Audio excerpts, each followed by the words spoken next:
Okay, so here's the lowdown. Uno DX is a Japanese exclusive released in 1998 by MediaQuest, who also produced Death Throttle, Croc, and Layer Section 2. You know what the Saturn needs? More Uno. Uno DX is not the worst Saturn game I've ever played, nor the most boring, which might come as a surprise to a few. As most of the game is in Japanese, it's near impossible to play, but far from impossible to enjoy. But from what I can make out, this is what I believe the game to be. Presentation has a confusing high school theme which seems to be centered around an anime. Colours are not particularly stylish, but it's consistent, which is the least I could ask for.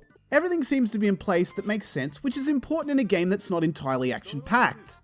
Graphics are so standard that it makes the gameplay feel like a quick time event when it's not your turn.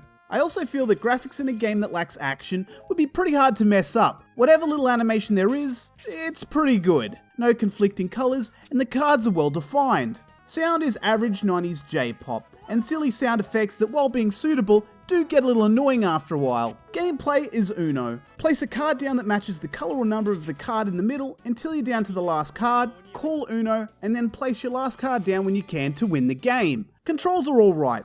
It turns out that the C button calls Uno. I felt the game did tend to favour the computer characters far more frequently than me. I would be at Uno and wham! Draw 4. You don't get that kind of luck so frequently in a game with the actual cards. Replay value is a 2-player, and some other modes I couldn't work out. Would I recommend this game? For a couple of bucks as a lark? Sure. That's what I did. Even if you do know Japanese, you might be better off playing the actual card game.